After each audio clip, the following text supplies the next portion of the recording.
Okay, okay. I think we're live now. I think we're actually live. Uh, let, let me just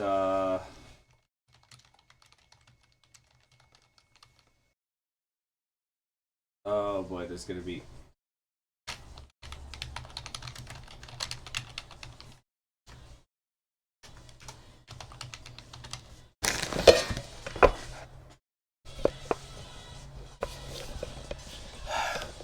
Dang it.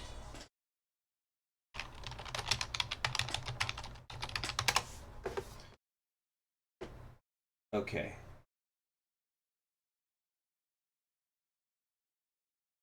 Okay. So we're gonna. Okay, can everybody hear me? Okay.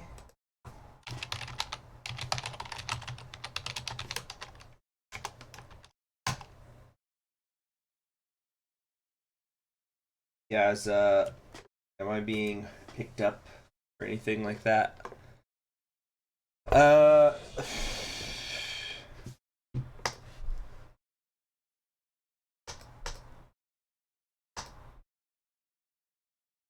Hello. Hello. Hello.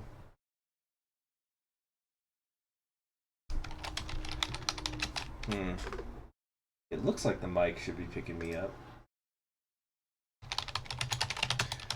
Uh. All right. Huh.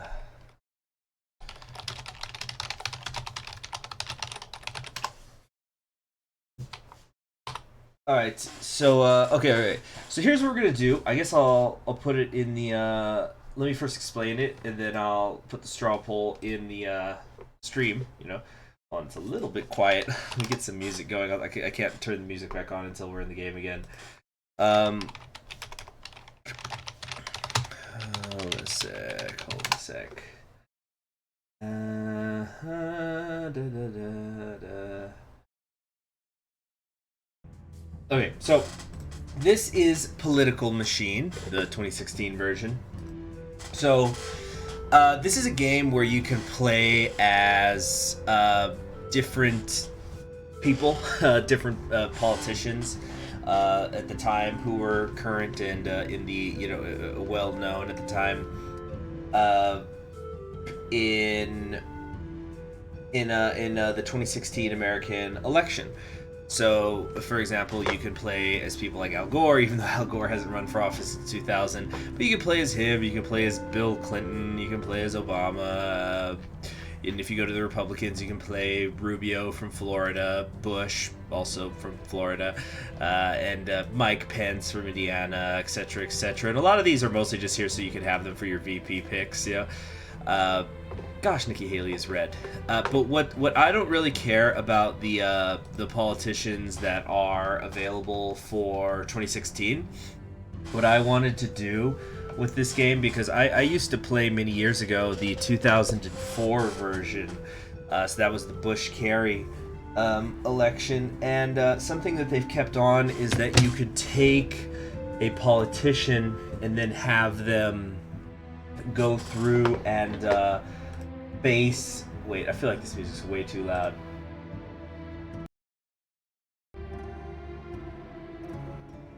And you can have them face off against presidents of the past, that's where the real fun is, because you could you could face off. I don't know who it was who they all are in the 2016 version. There's probably some who are gone because in the 2004 version, you'd have to face 10 past presidents, or actually, I think they weren't all presidents. I think some of them were just notable figures that were of that political party.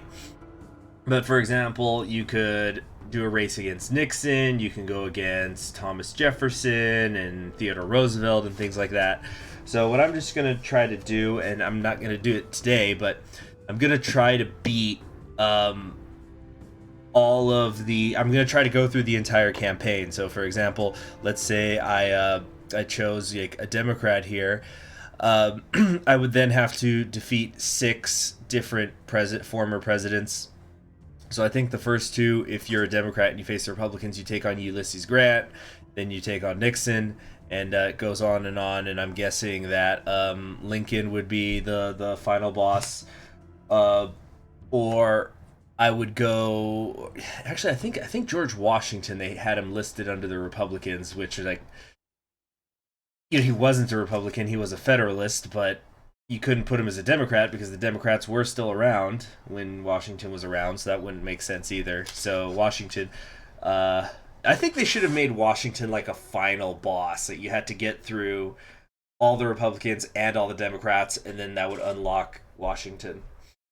Uh, so and then but if I was to play a Republican, here's Big Sexy himself, Chris Christie. Then yeah, I would go against Jimmy Carter, and presumably like Franklin Roosevelt would be in here, or you'd have, I'm guessing they'd have like Franklin Roosevelt, probably Bill Clinton, and Thomas Jefferson. I'm willing to bet would be the top one. So I want to unlock all 12 of the former presidents, although I have unlocked because I've done ones as him before, as I've played this before on live stream, and I unlocked 2 of them. So in order to avoid controversy, I'm only going to be playing as historical figures. So we've got Grant here and Jimmy Carter here, and those are my 2 options. Yes, I know Jimmy Carter is still alive, but you know what I'm saying. So what I'm going to do, now that I've explained it, I'm going to put the straw poll in. Where did I put that straw poll? But basically, if you want me to play a Democrat, that means you want me to unlock... Hold on a second, I can't find my straw poll. Yeah, so if I play as a Democrat, I will unlock Republicans, and if I play as a Republican, I will unlock Democrats, right? Pretty simple, pretty simple. So I'm just going to start spamming the chat. If you all could just please vote, and vote quickly. Wow, we got 56 people watching. That's a lot for a game that people don't know, or it's not really a game I play on this channel. Usually, that's so I don't know what affects when people do or do not watch. Because there's times I'll be playing like some Hearts of Iron 4 Kaiserreich on a stream, and there's like 20 people in the chat, and then other times there's hundreds of people. So I don't know what causes these things. So we're just going to give it a couple of minutes for people to vote, so hurry up and vote, please. Vote early, vote often. Okay, it's 50-50 right now. Come on, vote, vote, vote, vote, vote. We need more votes. We need more votes in. Quickly now. You know what we're going to do here?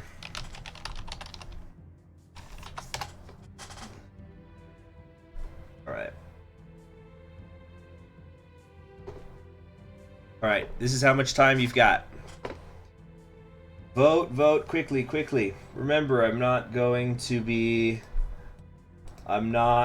be playing any modern politicians. There will not be a Jeb Bush, there will not be Bill Clinton, and so on and so forth. Remember, when I play as a Democrat, that's how I will unlock Republicans. When I play as a Republican, that's how I will unlock Democrats. So the thing, the way the game worked back in 2004 is that some of these people I'm probably going to have to face more than once, because when you got to the high tiers of the former presidents, they would just have impossibly high stats that you couldn't create in a custom character. It wasn't allowed. So the way it works, like other, I guess, MMOs, RPGs, that sort of thing, let's say you're maxing out charisma. Well, if you want to max that out, you probably got to take some money out of your strength and things like that. So you have to create a balance. Like, oh yeah, I've got a lot of money, but because I go heavy in on the money, but I've got bad charisma, or I do poorly in interviews or whatever. Come on, keep voting, people, keep voting. Vote, vote, vote, vote, vote, vote, vote. We're missing a few votes. So what was I saying? Yeah, but when you're unlocking historical presidents, particularly, these great historical presidents, they'll have everything is at least a 7. They have no negative traits whatsoever, so that's supposed to be a challenge. So eventually it gets to this point where you have to unlock historical presidents so you could actually beat some of the other presidents, because they're just too hard. So you have to end up going back and forth. So Depending on how long I'm here, I might end up playing both political parties. All right. Okay, that's it. So the winner is, with 53% of the vote, I will be playing as a Democrat. Very close race. Oh yeah, it's actually getting the lead is expanding now. All right, so Democrats, we're gonna be playing as Jimmy Carter then, and let us get to it. Okay, so we're just going through his stuff. I'm going to try to really quickly, without taking too long, explain a lot of these, what these do. Or I guess I'll just read these all out just the one time. So, stamina determines how many stamina points your candidate has, allowing for more actions per turn. He's got 7. He's got 6 money. That's my initial funds. My fundraising ability is 5, so that's how much more money I can get. My charisma is 6. My appearance is 8. Okay, yeah, charisma increases the effectiveness of speeches and ads. So having a high charisma is really, really, really good. But again, it's a balancing act, because it doesn't matter if you have great ads if you don't have money to pay for them. Your appearance increases the effectiveness of interview appearances. So he's got an 8. Credibility increases the effectiveness of your negative ads and decreases the effects of negative ads your opponents make. So I've only got a 3 on that, which means I'm not going to be going negative, because it's just totally pointless, pretty much. Experience makes it easier to win endorsements by decreasing their political capital costs. I'll talk about what those are later, but he's only a 2, so it's pretty bad. Intelligence increases the response available during an interview, so this is a 5 right in the middle. I might do one interview to see how it goes. I don't know what the thresholds are, but if you go low on intelligence, it'll say something like, I don't know. You'll just get really stupid looking answers.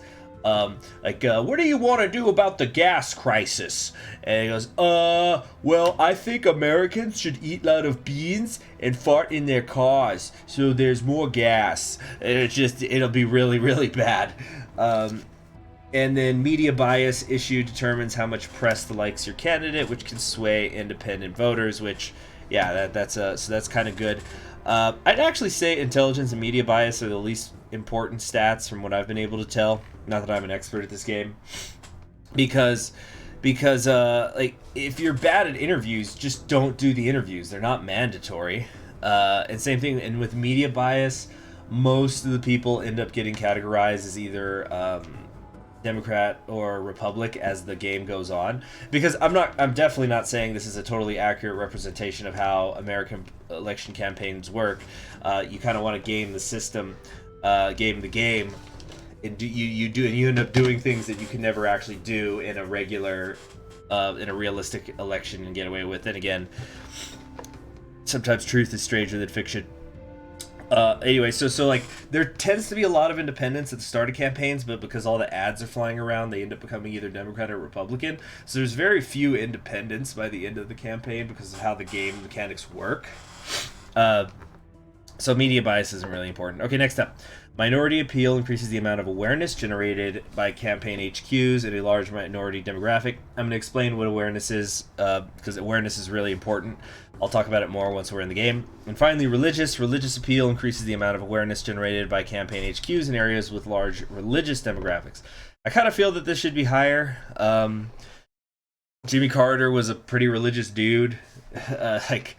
He was into solar energy because he saw it as a gift from God, and big time Baptist and whatnot. Anyway, so our first opponent here is going to be Ulysses S. Grant. So as you can see, there's going to be several presidents, and yep, I'm pretty sure now, kind of just from what I can tell from their silhouettes, this is going to be Nixon because you can see his nose. This will probably be Lincoln because that's definitely his top hat. And I'm pretty sure if Lincoln's not number 1, this has to be George Washington. So Ulysses S. Grant. General Ulysses S. Grant fought his way through the Civil War and got the job done. Ulysses will get it done. Supported by the Republican leadership in 1868, Grant was elected president and rode herd over Southern Reconstruction with a zealous and firm hand. Sadly, the same cannot be said for his control over his administration. A fighter till the end. Don't take Grant lightly. Okay, so I think I have to click him. No, it's... dag nabbit! There we go. All right. Okay, so there's just some little things here explaining how it works. So, the colors. I'm a Democrat, so I want things to be turning progressively more blue to get locked up. So a lot of these things, these are just tips. I don't know why it does this. It's actually probably the most annoying part of this game. Is as far as I can tell, there's no way to turn off the tooltips. You have to manually do it every single game.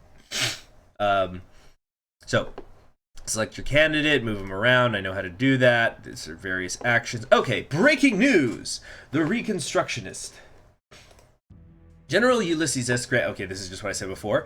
So, campaign effect. So this is something whenever you're facing this is sort of a cool little twist that they gave to the game. Whenever you're doing the hold on a second, you pop my back.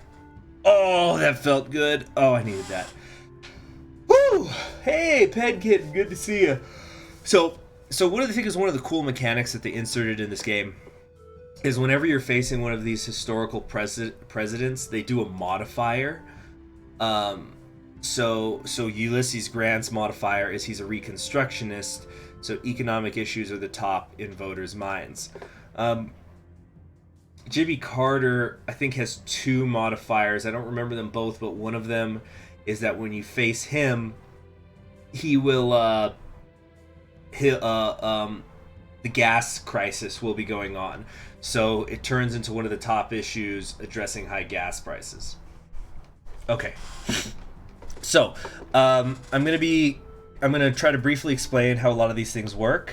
If you get confused about them, you can ask about it in the chat as we go through. Because once I get started, I'm going to be moving really, really quickly. Because frankly, Grant, I think, is easy to beat, so it should be pretty straightforward. Speaking of straightforward, okay, so as you can see, there's already some red states and there's blue states. So like California is already heavily leading Democratic, 49% Democratic Party, 38% Republican, and then there's the undecideds. These undecideds are going to disappear over the course of the game, so just, I don't even worry about them. And then over here, like Ohio leans Republican. I think it's leaning harder than it usually does because Grant is from Ohio, so he's going to get that home state boost. That's why Georgia here is pretty much a tie. All right, so let's go into well, hold on. Actually, I want to adjust the audio real quick.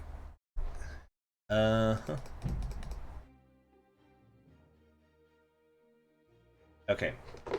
There should be... I want there to just be a little bit of music. Yeah, okay, I think you guys should be able to hear some background music now. Kind of fill in the gaps. Alright, so... let's talk about what these screens are down here. We'll do it by clicking on Georgia. Obviously, this picture is of me. Now, up here we have our funds. Right now, I'm getting $10,000 a week. It's a 26-week campaign. God, those were the days. Over here in the United States, our election season has been going since December of 2018, so we are currently in the 16th month of it. Totally sick of it. So the money, obviously, is what you use to buy everything. Underneath is your stamina. I've got, let's see, 3, 4, 5, 6, 7, 8, 9, 10, 11 stamina, I think. That's pretty good. Not bad at all. So you use stamina in a lot of different ways. So for example, when you move from one state to another, that's 1 stamina. Whenever you buy an ad, that's 3 stamina. Whenever you give a speech, it's 5 stamina, but giving a speech is free because talking costs nothing. So that's like the balance. You've got clout here. So clout is something that you generate by building certain buildings, and when you have enough public relations clout, you can then use it to get endorsements. So you can get endorsements from anybody. Unfortunately, like, I can't even open that menu right now because I don't have the clout, but endorsements are good. They're good from certain organizations, and sometimes some of them are uncontroversial, some of them are. So like, you kind of are playing that balancing act where you go, okay, if I get endorsed by this political group, I'm going to lose some voters in one party, but I'm going to gain some more in the other. So you got to figure out that balance. Then there's a political capital here in the bottom right of this this tile. So the political capital is good because it gives you access to these people called operatives, which I'll go over when we get there.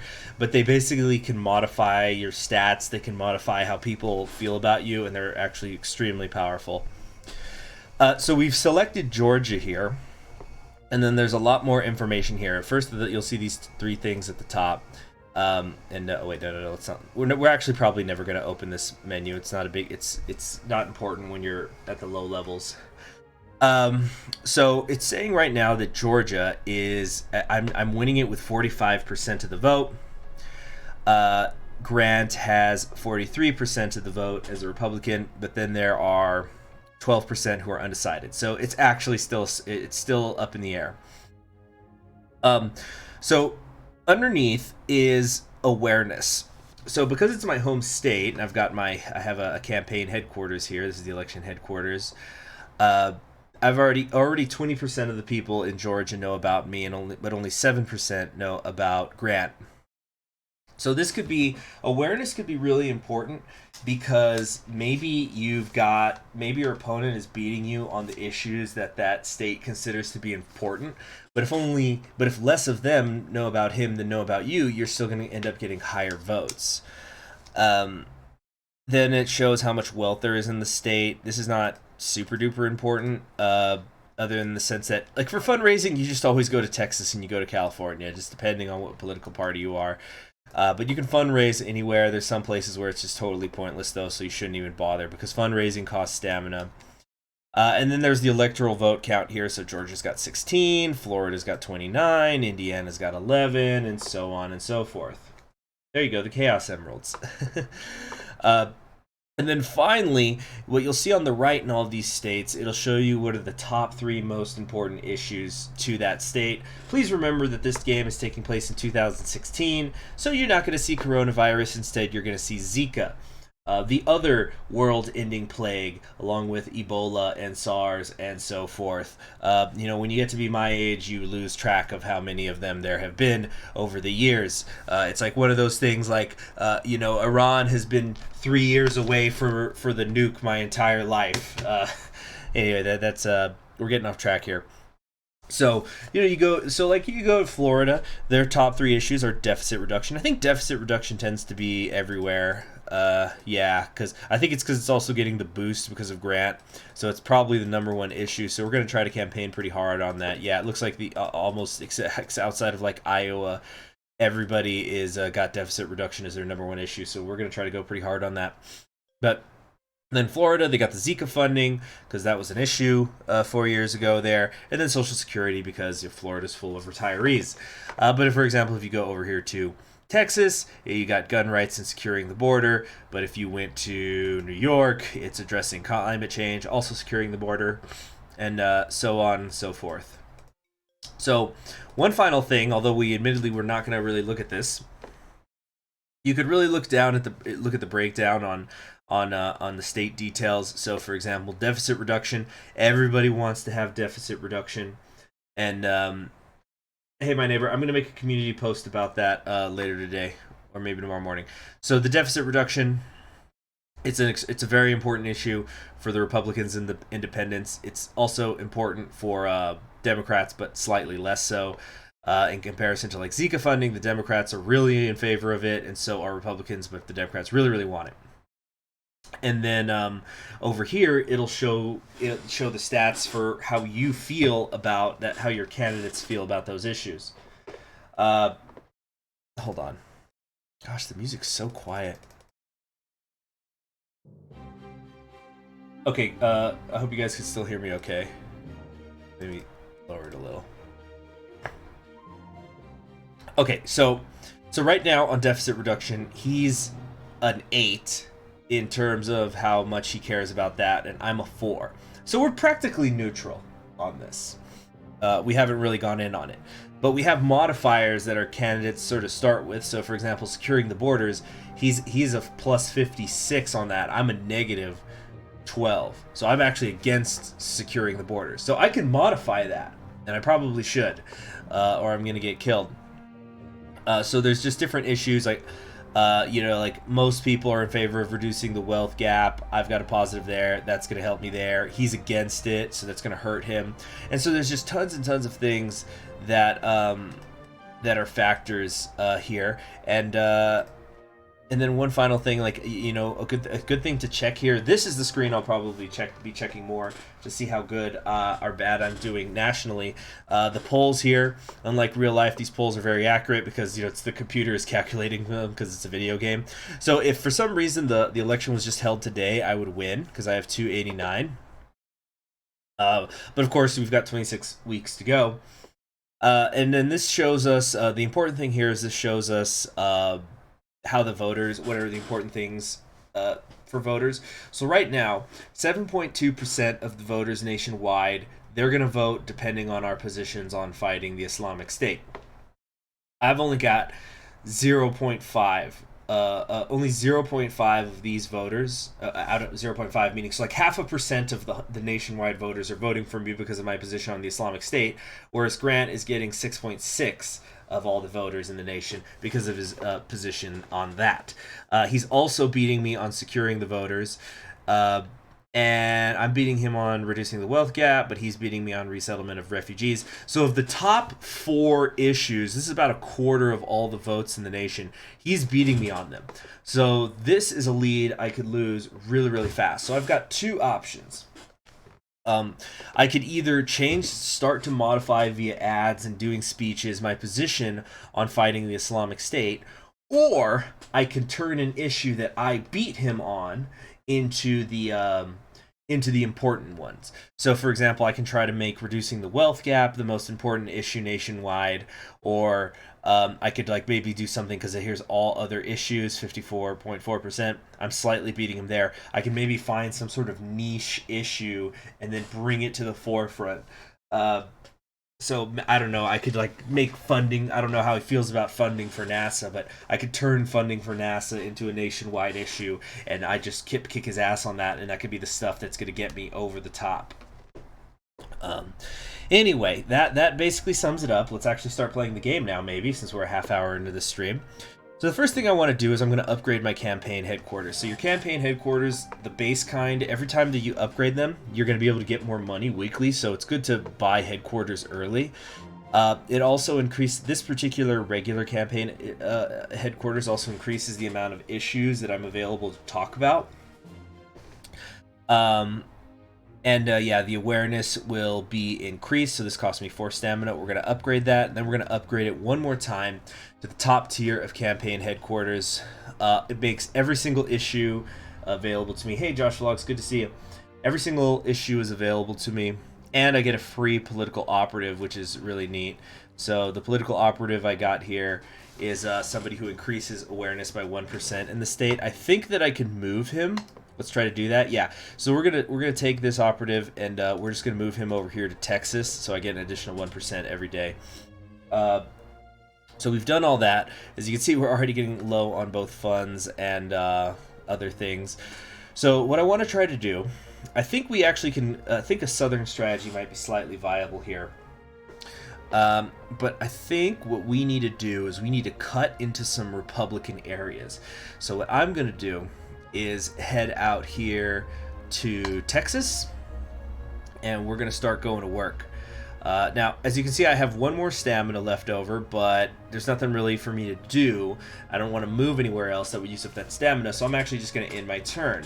And it's fine if you end your turn with extra stamina, because if you do that frequently enough, you actually will end up getting bonus stamina, which could be really useful in the late game when things are close. So now we're here in Texas. I'm going to build a different type of structure. This was the campaign headquarters. That's what we were making over there in Georgia. Now what I'm going to do is I'm going to go for an outreach center. Outreach centers generate PR clout used to secure vital special interests, endorse them. So we're going to build one. This is going to give me 1 PR clout. We're going to upgrade it so it gives me 3. And then I'm going to do a fundraising here in Texas. Okay, that's going to give me just enough so that next turn I can get it up all the way. Again, if anybody has questions, please ask them. And let me know how the music and audio, like the sound of my voice and stuff, how it all is coming out, because like I was saying before, I was just experimenting with a lot of the settings, so I don't want things to be too bad. And also we can zoom in. Okay, so All right, so now we're going to upgrade the outreach center all the way. This is going to give me 7 PR clout a week, and I get another political operative. So we're going to max out Texas pretty fast. But what I think I want to actually do is what do we want to try to do? I think we're going to try to lock down. No, we want. See, in most states, as you can see, I've only got 5%. Let's try to go for. Let's go for Michigan. That's 16 votes, and I don't think I'm going to be building a headquarters that's in that area anytime soon. Okay, so we've got some PR clout coming in. The next thing that I'm going to want to do is I eventually want to make one more, another headquarters, but one that's going to give me the stuff I need for stuff. Yeah, I do feel like the game does correctly model political biases by the states. It is very hard to turn Texas blue, and it's very hard to turn California red, and so forth. But it all depends on how you play things. It all depends on what the issues are, right? And that's where like negative ads could be really good, because if you make people believe your opponent believes something, even if it's not true, things can generally get better. But I'm not going to be doing any negative ads while I'm Jimmy Carter, because his stats. If for those of you who are coming in later, he has very low credibility ratings, and credibility is if you have good credibility, your negative ads hit home harder. So I don't think I would do negative ads unless my credibility was at least a 6.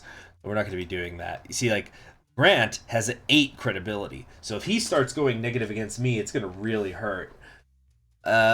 So what I want to do. Let's give a speech, because speeches are free, and as you can see, I'm already out of money. So what we're going to do is I'm going to say I am in favor of deficit reduction. So wow, I just got 5% on that, because there's nobody really hanging out in this state, and deficit reduction is the biggest thing. So if it was called today, I might actually win. But there's 10% of Texans that are still unsupported, so let's not actually hope on that, you know? But like... Wait, why isn't deficit reduction up here? It should be. Strange. Alright, well, let's end my turn. Okay, so now because I'm getting in the, this outreach center is giving me so much stuff so fast, I can now get endorsements, because I've got 10 PR clout. So the way endorsements work is they're modified by your... shoot, which stat is it? The not appearance, it's the this one, your experience. So I've only got 2 experience, which means that endorsements are more expensive for me than they normally would be. But there's also a modifier based on which political party you are. So, for example, the National Gun Owners Association, which is obviously meant to be a playoff of the NRA, if you're a Republican, it's cheaper to get them.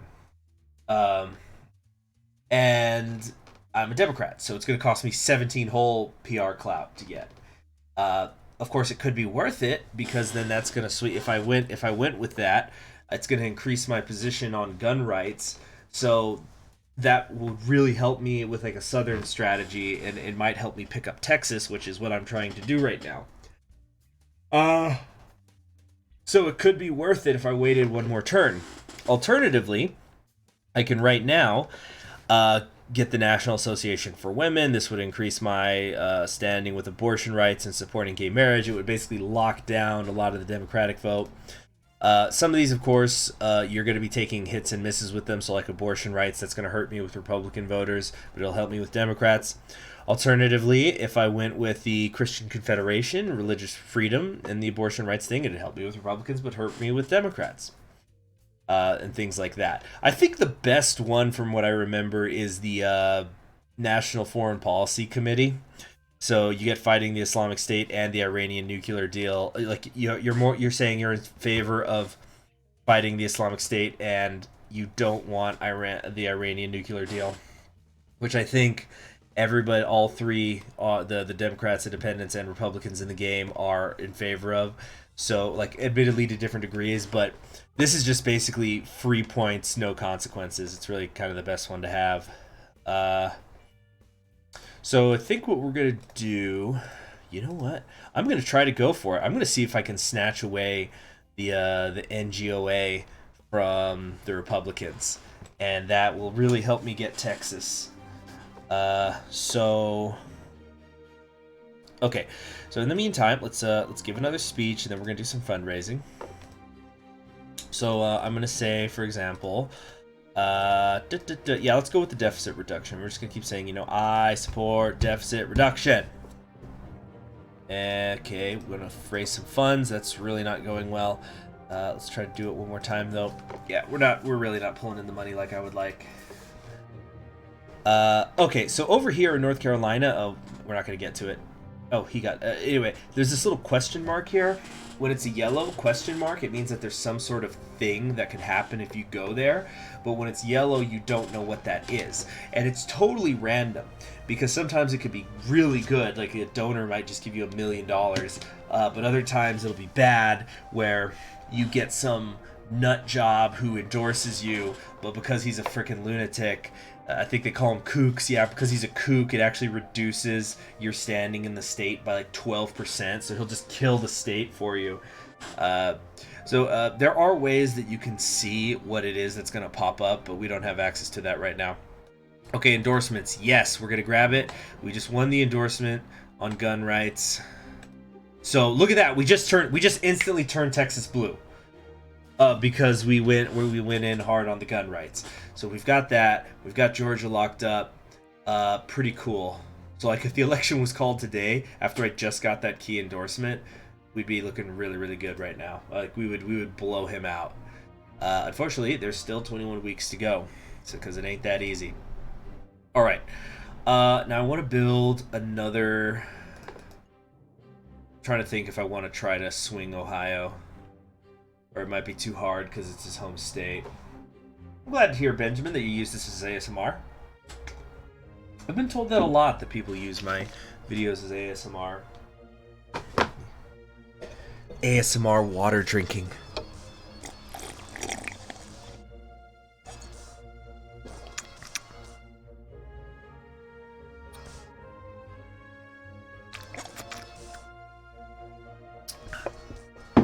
There we go. Okay, so we're gonna, I think we're gonna go into Illinois here, because Illinois borders a lot of different. Well, wait. Yeah, we're gonna come up here, and now we're gonna start building a consulting office. So the consulting offices. Oh, actually, I just realized consulting offices don't actually generate awareness, so I kind of screwed up here. But I don't want to spend money because you also have to spend money even to fly. So sometimes I've been in a spot where I'm spending so much money that I actually can't leave the state anymore because I can't afford a plane ticket. So, we're going to we're going to build this. So the consulting offices give me political capital, which I can then spend on. Wait, hold on a sec. I'm in favor of election integrity. Very cool. Hold on a sec.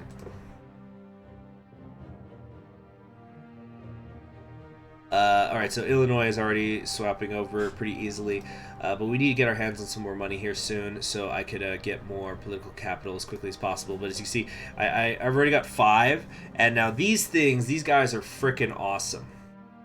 Some of them are so damn strong. The one we're going to be going for, because I don't have a lot of money, is the speechwriter. So the speechwriter will give me additional charisma, so all my speeches get more effective. We're going to go ahead and hire him. All right, now what I think we might have to do here is I think we've got to go out to California. Let's build a new campaign headquarters there and start giving some speeches. So you see, now I have some other things that I can start talking about. So I can start saying things like, you know what, I'm in favor of green jobs, which is probably an issue that Grant's not talking about. So of course California, it's so hard for me to lose it. I don't need to be working on it too hard, but I wanna start to build up my awareness in California, because California is where all the money is. So it's great. These are very fun. They give you an update every quarter, so California can help me out a lot. So Carter gets a powerful head start in race for presidency. Bolting like a hungry cougar out of the starting gates, Jimmy Carter has taken an early lead in the polls, leaving opponent Ulysses S. Grant several steps behind. However, experts are quick to urge Carter not to get cocky. Don't dismiss Grant yet, one pundit noted. With both candidates just getting started, it's much too early to predict a winner. At the Carter camp, staff members were thrilled with the early results. Grant can kiss my Democratic butt, one intoxicated staff member exclaimed during a campaign party. In my eyes, he's already lost. Like I've been saying, you just don't mess with President-to-be, Jimmy Carter. Alright, so he just got the endorsement of the Christian Confederation, traditional values, so he's locking up the South. We're probably only going to get Georgia because it's my home state. Yeah, right now, Texas is actually more blue than California. Oh, and also a fun thing you can do here is there's different like little things you can do. So you can do like my strategy planning. So let's say he gets Ohio and Pennsylvania. If we got Georgia and Texas, we would still win. Like, look at this. This is nothing. Are you kidding me? This is all it would take for me to win right now, because that's how big Texas is. You get Texas and California. Anyway, so I'm not even worried about Ohio.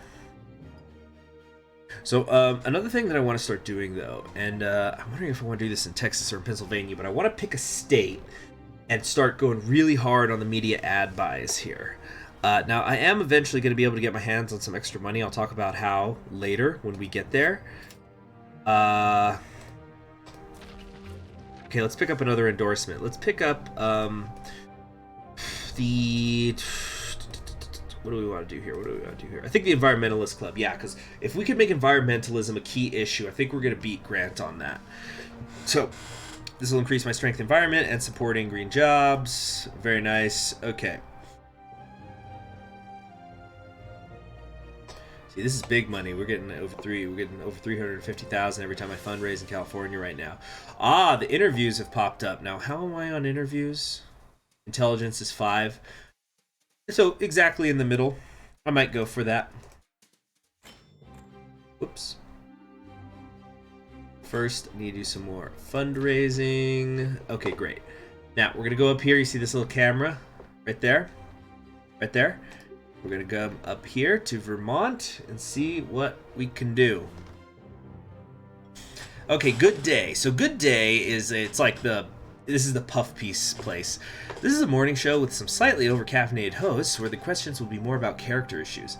It will generally be a show you want to be on. You'll be able to get your message out to a broad audience while avoiding difficult questions that may alienate voters.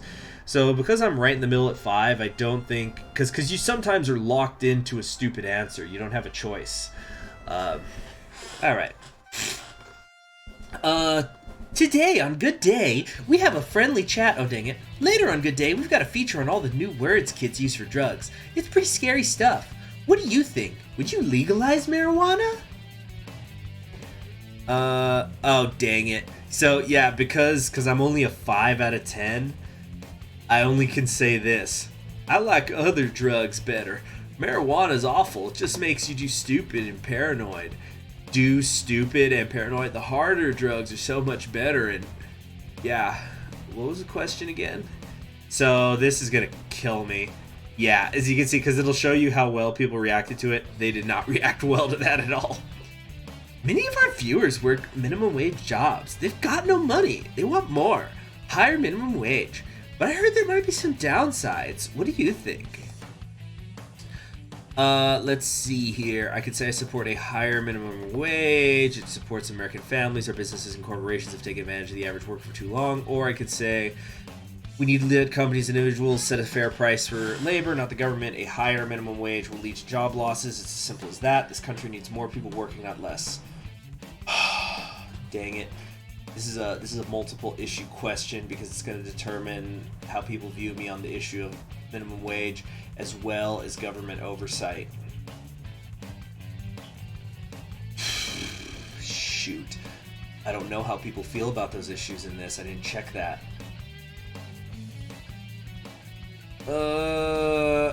You know what? I'm going to go for the higher minimum wage because it talks about individuals setting the price for labor, not the government. Does that also mean pro-union? instead of the government setting it. Oh, shoot. Okay, I'm going to go with this one. Oh, that did not work. Oh, damn, that was a horrible interview. Well, thank you for your time and good luck with your little election thing. Coming up next on Good Day, Dill has some fun with the green screen, and Nancy has an interview with a dog who can do all sorts of human things. Oh, that interview killed me. Yeah, interview disaster for Carter. Pundits wonder about the sanity of Carter. That sucked. No more interviews. No more. Oh, jeez.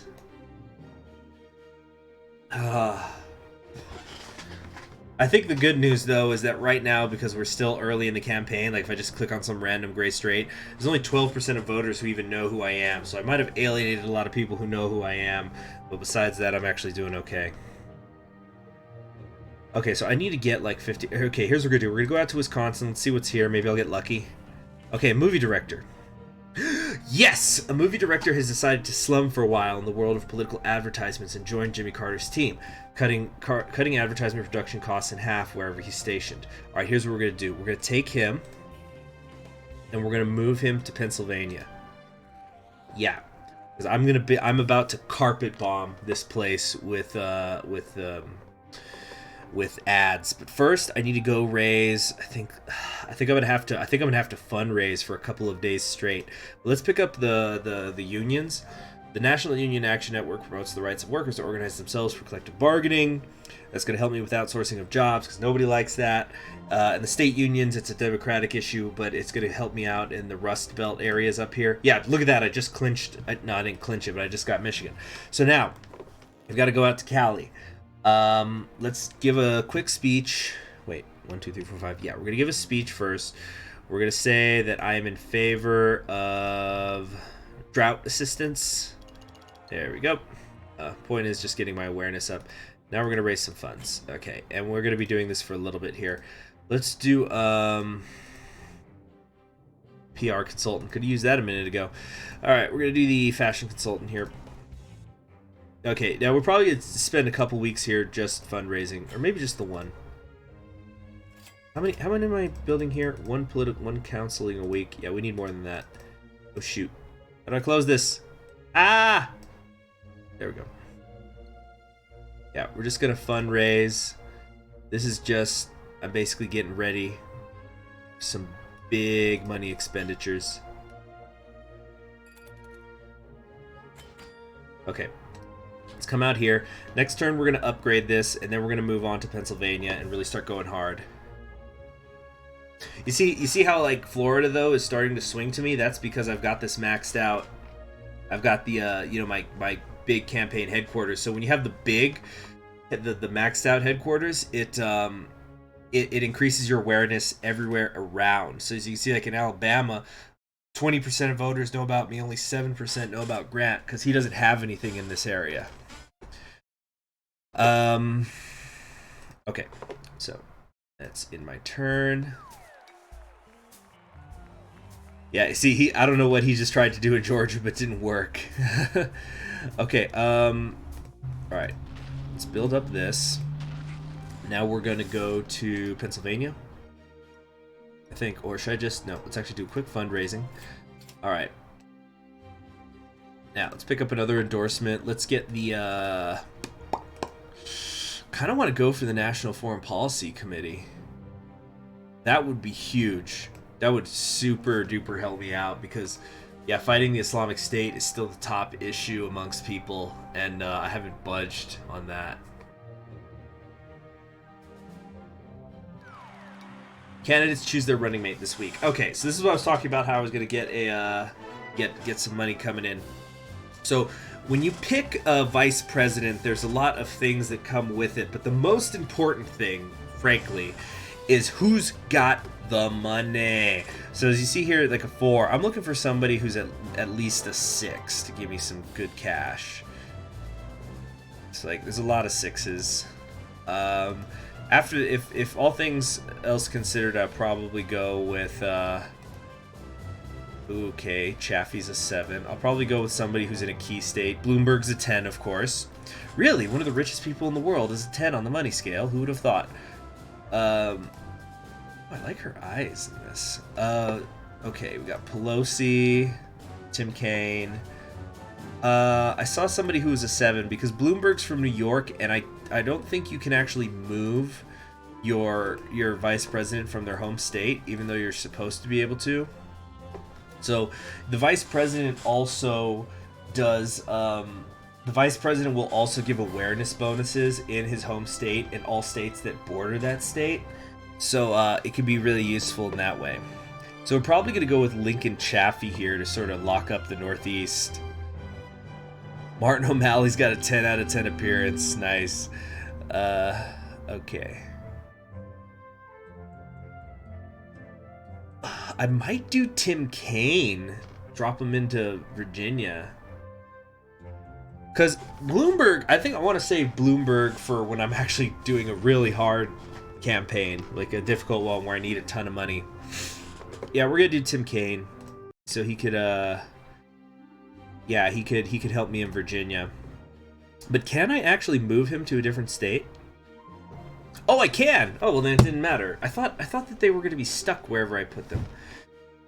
Anyway, back to Virginia. Oops. Oh, damn it, that used up stamina. Alright, anyway, and as you can see, he gave me quite a bit of money, so now I've got over $3 million.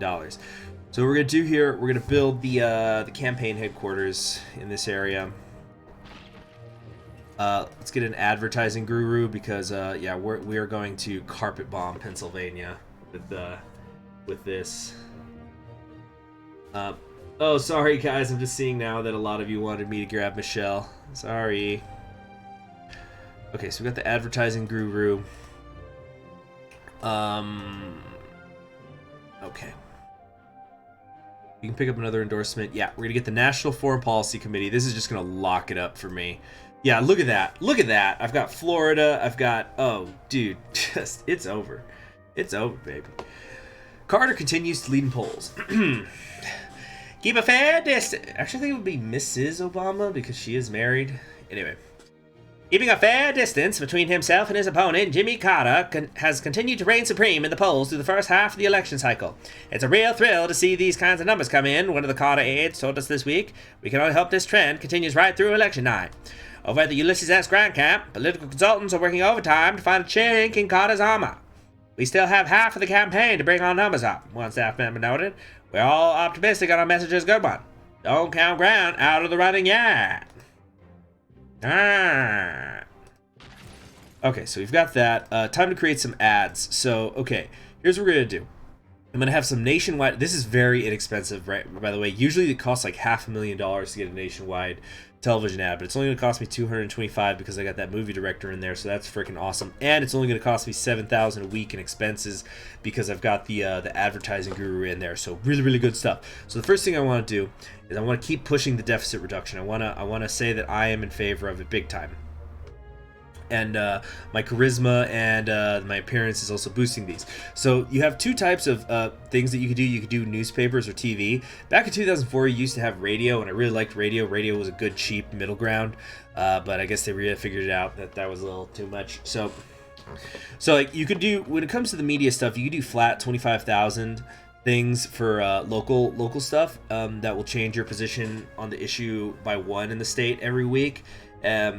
But with no national bonuses. So newspapers are a really good way to isolate yourself on an issue in just one state. So for example, let's say I do something like climate change. So like climate change, Republicans don't like it. So they don't like addressing it. So, but Californians, it's their second most important issue. So let's say I was trying to win California. I would come over here and I'd buy a bunch of newspaper ads saying that I'm in favor of addressing climate change. And so that would be, for example, a way that a Republican could help win California in the game, even though it's really hard, and things like that. So we could, hold on a sec, let's move some of these operatives. Move you out here to Wisconsin. And I don't need you here anymore. Let's move you to, I might try to take Ohio from him, just get that, stab him in the heart. Anyway, so but then if I buy a national television ad, they're much more expensive, but they'll change my issues on it 3 times. It's gonna change my position by 3 in the state and by 2 nationwide. It's going to give me a +3 national national awareness increase and a +4% change to my position every week. So we're going to do that on the deficit reduction because it's a #1 issue in a lot of the states. So really good to have. And then we're going to now what we're going to do is I'm going to try to find some obscure issue, and I'm going to try to turn this election into being about that too. So like right now, Supreme Court nomination, people don't really care. I want something though. Okay, I'm in favor of saving the bees. The bees are going to decide how this election goes down. So I'm going to say I'm in favor of saving the bees, and my... Wait, where'd it go? I just saw it. Here we go. And my opponent is not in favor of saving the bees. He hates the bees. Yeah, Carter blasts grant, attacks the grant record on saving the bees. So we're going to turn this into a nationwide issue. And why not? Let's create another ad. Yeah, so Pennsylvania, we're definitely locking that down. Let's see. I'm also going to say that I am in favor of Social Security. Got to get the old vote, right? So, wow, as you can see, this is just going to turn into a complete frickin' rout. Let's pick up another endorsement. Let's go for the National Association for Women. Very nice. Yeah, as you can see, we're just totally running away with this. So now I'm going to start moving a little quicker here. We're going to put a spin doctor. The spin doctor and the smear merchant are both very, very good. Spin doctor increases your issue ratings by 15% in the state. And then on the other side of it, the smear merchant lowers by 15% your opponent's issues in that state. So right now, as you can see, if it ended today, we would have this locked up. We're also going to use an intimidator. Lowers opponent awareness by 4% in the state every week. Super duper strong in OP. I think we might be able to go for a 50-state win here. No, I might be getting a little too cocky on that. But we're going to try. We are going to definitely try. Alright, we need to go out to North Carolina. Looks like they're on the fence right now. Maybe come out here, give a speech. Yeah, it's like Ulysses Grant kills every bee he sees. He's a monster. Okay, so we're gonna say down here, yeah, I'm in favor of religious freedom. That should help me in North Carolina. That was a 4% boost right there. Very good. Yeah, let's go back out to Cali and fundraise some more. Okay, yeah, if we can see the polls. Look at this. Look at this. We might be able to pull off this 50-state a landslide. Jeez. I'm like rusty at this game. It's whooping ass. Okay.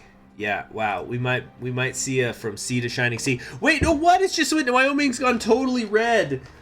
Oh shoot. Okay, here we go. Let's get another endorsement. National Organization for the Support of Colored People, basically the NAACP, but not really. Okay. This is a pride thing now. Let's give a speech here. I'm in favor of fighting the Islamic State. Yeah, no way. Wyoming, he's got a lock on it. An absolute mortal lock. Now, I think I have a political operative somewhere out here. Yeah. That one in Pennsylvania. Let's maybe come out here to Montana or something. Alright.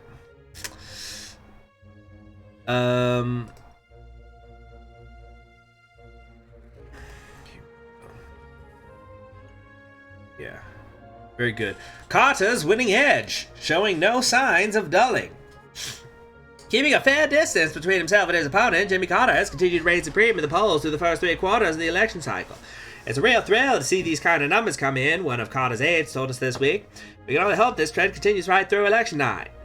Over at the Ulysses S. Grant camp, political consultants are working overtime to find a chink in Carter's armor. We still have half the election cycle to bring our numbers up. What's Safi? Oh, there was a... they fucked up. It's a bug. Don't rule Jimmy Carter out of the running yet. That's supposed to be the Grant person saying that. Uh-oh, we might lose Texas. Hold up. All right, let's get a smear merchant in here as well as a spin doctor. Really lock that down. Let's keep building some of those. Let's give a speech. I am in favor of farm subsidies. Boom, that's a 3%. Lock up Tennessee for me. Is the chat working, guys? Are y'all still there? Okay. All right, he's trying. He's trying to hang in there. That's for sure. In favor of election integrity. Oh man, he won't let me hold on to Texas. I'll tell you what. Yeah, we're not gonna get Wyoming. All right, let's build this HQ up even more. Let's have you move out here to I don't know, North Dakota. We need more nationwide ads. I can get one more. You see now, saving the bees is the #4 issue in the country. We're gonna say, okay, I'm gonna say that, yeah, saving the bees. Wait, why does this lower my Republican appeal? Wasn't this a universal thing earlier?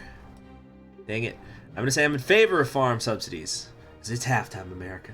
I remember. Did you guys remember that Super Bowl commercial for those of you who are American? The one that was like God needed somebody to wake up at 5 a.m. to feed the chickens. So he made the farmer. He made somebody who could work on his own truck and drive it out and feed the land. So God created farmers. And I just remember there were all these parodies made of it. People were going like, God needed somebody to take government subsidies. So God created the farmer. And whatnot. Alright, let's, okay, endorsements. Ooh, this is going to kill me in Wyoming. We're going to go with the National Civil Liberties Union, so this is going to increase my strength of support for Black Lives Matter, as well as supporting gay marriage. So, yeah, I think we can kiss the Midwest goodbye, but I'm hoping that what's going to end up happening is that I'm going to get enough of the black vote in the South that it's going to offset the white vote I just pissed off. Yeah, oh hey Janik, so you must have come in later. So the endorsements that are in reds are ones that go naturally Republican, so they're more expensive for me to get as a Republican. But I'm telling you, if I hadn't snatched up that gun rights one, there's no way I'd be even competing in Texas right now. And wait, he's trying to take Georgia from me! You son of a bitch. That's my home state, don't you know? Alright, let's see what we're gonna get in Jersey. Come on, donor! Woo! Rich donor! Hoping to make this land of opportunity a better place for all, or at least themselves. An anonymous rich donor has donated some fat loot to Jimmy Carter's campaign. Alright. Alright, let's set. I might have to actually make some ads here in Texas. So what we're going to do is we're going to set up an advertising guru here so it's cheaper. And we're going to spend this money right away. So I'm going to say my opponent is against the deficit reduction. I'm going to say that I'm in favor of the deficit reduction. And I could do one more. And also, yes, I'm in favor of gun rights. Woo! That just got me North Carolina. Yeah, I support bees and gay bees alike. We must save all bees. We'll also reduce the deficit of said bees. For the bees.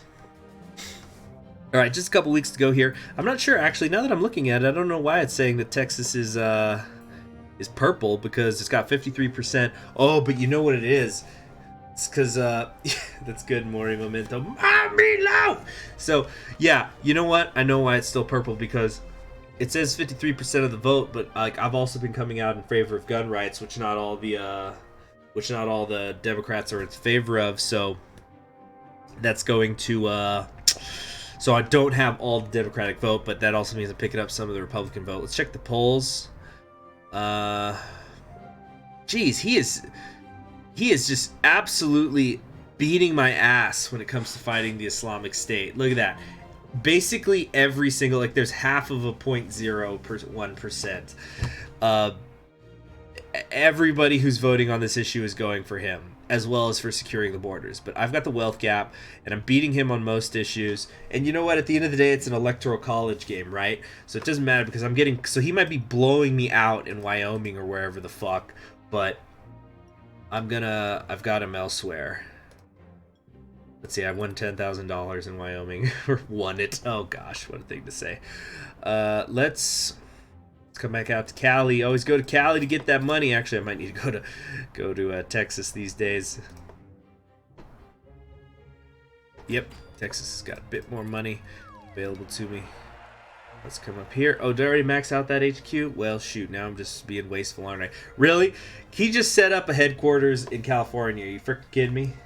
Yeah, you're right. You're right, Wilson. I should have said that in my campaign ads. There's only 2 weeks ago. It's like, the reason why I want to save the bees is because once we have more of them, we can sick them on the Islamic State to sting them and sting them to death. Okay, what's going on over here in Indiana? Let's take out some local stuff. Saying, hey, I totally am in favor of fighting the Islamic State, please. Oh, dang it, I don't have enough to... Alright, so last week, with Jimmy Carter and Ulysses S. Grant starting to feel the burn in 26 weeks, the two candidates are forced to push for one more week of last-minute vote grabbing. Hands will be shaken, babies will be kissed, and hopefully no hands will be kissed while babies are shook. Promises will be made, but will it all capture enough votes to bring home the presidency? We'll know in a week. Alright, so... alright. It looks like I've got Ohio wrapped up. How embarrassing for him. Let's give a couple final speeches here saying I'm in favor of gun rights. My opponent opposes the deficit reduction. And that's it. That's it. Here we go. Here we go. To build the anticipation, I'm going to go get some water. I'll be right back. But get ready.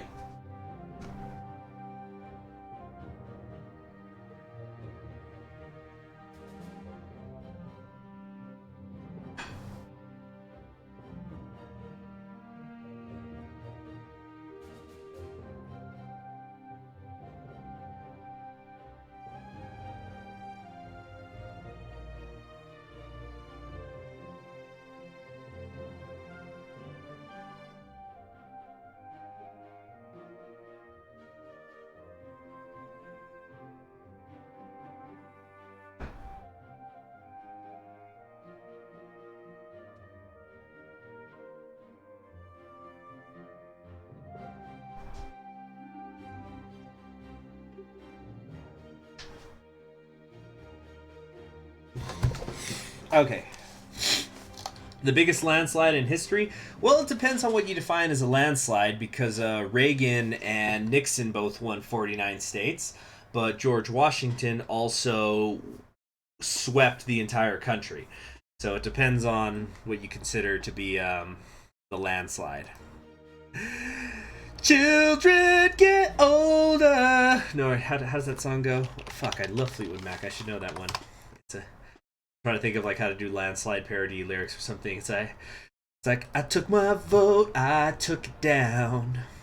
I came from Georgia, then I turned around, and I saw my reflection in the Texas hills, till the landslide brought me down. Or something like that. Yeah, oh, are you talking about the 1820? That was Monroe, right? Yeah, Monroe was basically unopposed. Yeah, that was that brief period of time when it was a one-party state. Basically, the United States was the era of good feelings, as they said. Anyway, so let us begin. Here we go. Here we go. Ooh, fingers crossed. Can we win this? Okay. I don't think we're going to run the table, but let's see if we can hit 500. Yeah, we lost New Hampshire. Don't tread on me, looking asses. Dun, dun, dun, dun, dun, dun, dun, dun.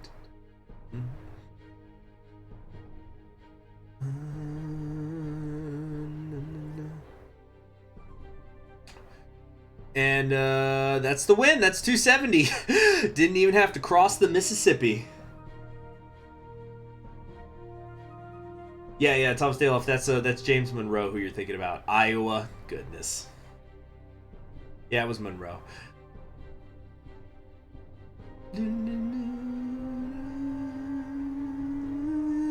Come on, I'm trying to hit 500. Wow, I actually got Wyoming. Whoa. Not Utah, though. Yeah, what a beating. But Grant is not exactly a heavy heater. Excuse me, a heavy hitter. Hawaii, of course, and Alaska. All right. Wow. Well, time to start auctioning off those states. Yeah. Yeehaw! I'd like to thank God and the Simple Peanut. All right. Let's check these exit polls. So I got 93,000 of the 0.4 of the popular vote. He got 52.3. But also, just look at the huge difference. I spent so much more money. I used political capital, and he didn't even do it. I used clout, so yeah, it's practically the tutorial campaign. Boom. So now we got a real challenge, Nixon. All right, so I'm gonna do Nixon, and that'll probably be it. But this one's gonna go much faster, since you guys understand how the game works now. Richard Nixon. After 8 years as vice president under Dwight Eisenhower, Richard Nixon's political career ran into JFK's rising star, costing him the 1960 election. Defeated in his run for governor of California in 1962, Nixon fought back to be elected president in 1968, where he presided over a divided American populace. Only Nixon can go to China, but his foreign policy successes would be overshadowed by the Watergate scandal. A formidable opponent, don't count on him rolling over for you. So let's see what kind of unique modifier we're going to get with him. Presidential journey begins. That Watergate thing. Following a string of highly publicized scandals, most voters share a growing distrust of politicians. With credibility at an all-time low, both sides are forced to bring in some extra help to manage public perception. Use the spin doctor to make yourself look good while using the scandal monger to make Nixon look bad. Just steer clear of any additional breaking and entering. Interesting. Credibility -10. Start game with spin doctor and scandal monger, and there's a crying baby for some reason. Interesting. Lowers opponent integrity by half in target state. Well, off to Texas you go. So we're going to basically do fundamentally the same strategy here. I'm just going to be trying to, seeing what kind of moves I can make here. All right, so we're doing that. We're going to go out here to Ohio, build the consulting office. Come on now. Alright, another consulting office there. Let's raise some funds. Is that enough? No, I need like $1 million, I think. Okay, we're gonna go out to Cali. Let's get an endorsement from the unions. Yeah, as you can see, we're gonna be moving fast here. Oh yes, the next Spain one will be going up probably after this stream. I think I delayed it when it would go up, so it wouldn't go up while I was streaming. Yeah, the idea is we're going to be having, starting tomorrow, I think we'll have 4 Hearts of Iron 4 campaigns going up a day. All stuff that I've pre-recorded a long time ago. Alright, let's raise some funds. Vroom. Okay, cool. We got that consulting office up and running now in Ohio. We're going to move you down to Florida. Let's get you over here. What do we got here? Nice! Another scandal monger. Lowers opponent integrity by half in the target state. Let's move you to, like, North Carolina. Yeah, North Carolina's good. Okay. Yeah, I hope you guys like the Spain campaign. I know, like, people usually aren't as interested in democratic campaigns in Hearts of Iron 4. But people spend time on making them, and they can be interesting. Alright, time to raise some funds for a couple of weeks again. Alright, some endorsements. We're going to wait and try to get the gun owners again. Try to lock up Texas. Like, you know, a Republican can't win without Texas. Just period. Period. It's not going to happen. Like, you know what? I know we've managed to keep this streak. Oh, damn it! He beat me to it! Fuck! Damn. You know what? I'm going to get the National Foreign Policy Committee then. Yeah, there we go. So, but I know we've managed to keep things uncontroversial here, and by the way, I'm so proud of all of you that we have done that. I really am. Thank you very much. But let's talk about. Let me talk a little bit about, because just in real life, I also don't talk about politics with people very much. Not with girlfriends, not with friends, nobody. I don't, or it's not that I don't talk politics with them, I will, but I never ever discuss who I vote for. And I never ask people who they're voting for. I've had girlfriends that had actually, they were like about to tell me, and I'm just like, shut up! Shut up! I don't want to hear it. I don't care. Well, like, yeah, it's like, I don't want to hear it. So, but I do find politics interesting because I did study political science. Like, political science and government was my minor. Actually, I have 2 bachelor's degrees now. Long story, but yeah, both of one was in political science, the other was in government. Anyway, so let's look at the strategy planning here, though. And so one of the things I think is kind of interesting. So I'm going to set this strategic map so it looks like the how things did in 2016.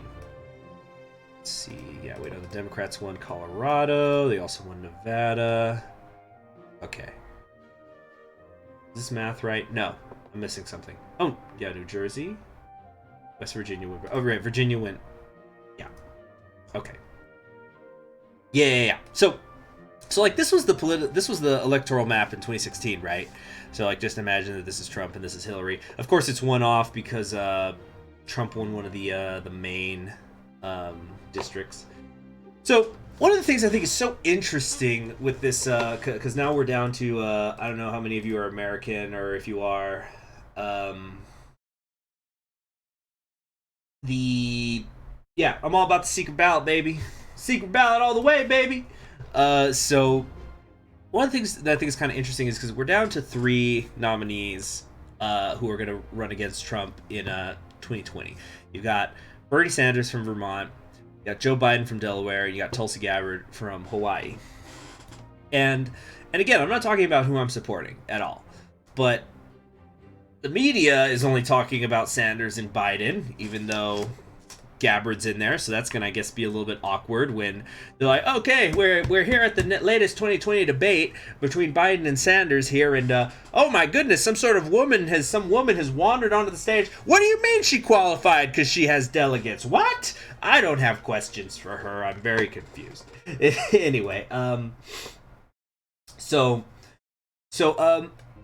without talking about who I'm in favor of, if I'm in favor of a Democrat or a Republican or a third party or whatever, what the Democrats seem to be fundamentally arguing about is the idea of how to beat Donald Trump. Because the argument in favor of Sanders, and this is all theory, this is what alleged polling tells us, which I think 2016 showed us that polling is bullshit. And by the way, polling has been bullshit this year too. I read this article, it was talking about, which state was it? I think it was a poll. I was looking at an article that was talking about a poll that had come out of South Carolina that had Joe Biden winning it with like 30-something%. Incidentally, I think he got over 50%. So that shows how accurate that poll was. But I read the article, I'm reading the poll, and like the break and explaining it, but then I get to the last paragraph of the article, and the article says this poll has not been adjusted for, has not weighed age, sex, what was it? It has not weighed age, sex, party affiliation, race, or what was the other thing? The oh my gosh, I'm blanking out on the term, but for like, you know, how much money you have, like what your class is, like your, you know, like do you make more than this many 10,000 a year or less or more or whatever. So I just thought, so you just fucking called 600 people. You might as well have just opened up the phone book and started with A. Aronson and started calling people. So anyway, the fundamental principles seem to be here is that the Sanders people say, well, we could win, we can beat Trump by getting this. Like, we get the Rust Belt back. Boom, boom, boom, boom. That's how you beat Trump. And then, but then the Biden people, it's more of a, well, I'm a moderate kind of guy. So like, cause like, let me tell you something. If Sanders gets the nomination, he's not fucking winning Florida, not in a million years. So like they're like more, okay, well, we'll pick up Florida, because that's a little more moderate. You know, Arizona is turning and things like that, and so they're kind of more like looking at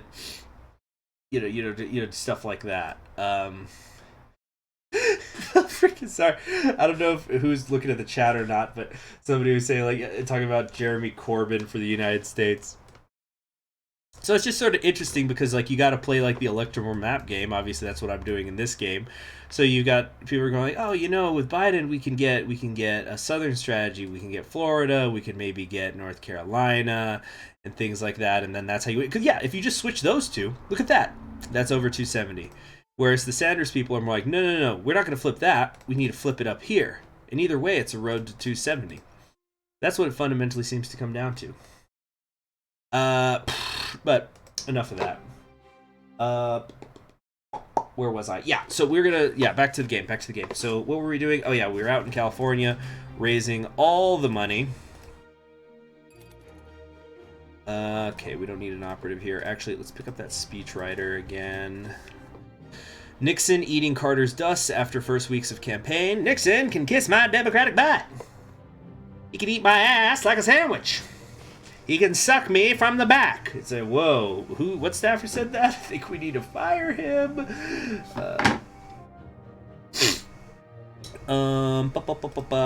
Stacey Abrams. Well, yeah, Stacey Abrams. That would be good. Let's pick somebody who's never had an electoral victory as VP. That'll work out. Let me see here. We are gonna go. I got a lot of money here. I can build another campaign headquarters, a fully upgraded one. Okay, hold on a second. So I got the consulting office and the outreach center set up. I think what we're gonna maybe do is go to Kentucky. Let's kind of slice into the Appalachians here, big time. Yeah. And build a maxed out campaign headquarters here.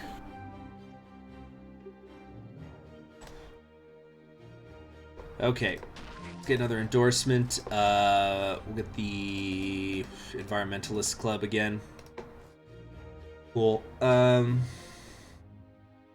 what's here in Pennsylvania? Nice! The Definer. Vows to make sure the candidate's explanation is on message. He'll decrease Jimmy Carter's opponent's issues and ratings in the state he's in by 5%. Nice. Let's send him out to... Where do we want to go? Yeah, Fat Tony, there's definitely a lot more electoral tactics when it comes to the United States because of the electoral college system. Let's see here. Okay, what do we want to do? We want to go... I've already maxed out this thing in Kentucky here. I think I might maybe set up something in Mississippi. Nixon can't win without the South. No, I get what you're saying, Spirit. So there's a lot of... And I'm definitely not saying I'm not like some professional political scientist, but I have studied it quite a bit, both academically and personally, and I've even worked for a professional campaign manager in the past. He was a real fucking asshole. He's dead now. He got stabbed to death over drugs. What the fuck was that? Like when I read that in the news, I was just, oh shit, I know that guy. So anyway, but what I was saying is like what people don't understand, and it's just like a pet peeve of mine, especially because like I'm born and raised in El Paso, which has a heavy Latino population, Hispanic population, Chicano population, whatever you want to call it. Hold on. Oh, I should have raised funds. I fucked up. Okay, I'm just gonna say I'm in favor of fighting the Islamic State. Is when people talk about the Islamic State, not the Islamic State, talk about the brown vote like it's a freaking monolith when it never has been. It's just one of those things that I just sort of roll my eyes. It's like whenever I hear the word Kennedy-esque to describe young candidate in suit. Like it's just, he's Kennedy-esque. It's like this means nothing. Please shut up. Can I afford to fly back to California? Barely. Okay. So, freaking, because Cubans do not vote like Mexicans do. You know what I mean? And then even with Mexicans, it's different. There's a big difference between somebody of Mexican background who lives in Colorado or in California or in Texas. There's always millions of things, maybe not millions, but dozens of things overlapping, you know? There really isn't a monolith, unless it's the 2017 special election in Alabama, in which case black women just hate the Republican. I think it was something like 98% of them went Democrat. That's insane. For any demographic group to be that much of a monolith. Okay, we're gonna do the, you know what, we're gonna do the PR consultant, so that hopefully whenever an interview pops up, it'll go better this time. The DNC changed the rules. What? I didn't see that. Wait a second, I gotta check the news.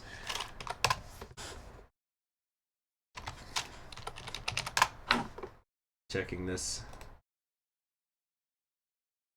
What? This just happened an hour ago.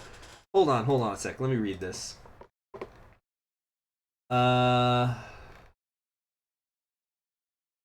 DNC announced a rule change this week that only allows candidates with 20% of the delegates awarded so far to participate in the next debate in Phoenix on March 15th. Gabbard is still clinging to a presidential bid despite racking up just 2 of the 1,385 delegates given out in the primaries so far. Well, there you have it. That's just so... Oh, gosh, I know I'm not supposed to talk about politics. It's one of my rules. But it's just like, how can anybody say... I think it's safe to say that both parties can be just really full of shit sometimes. You know what I mean? It's just... just... This is, I think, at least the second, but I think it's the third time that the DNC has changed the debate rules to fit things, and just, yeah, this.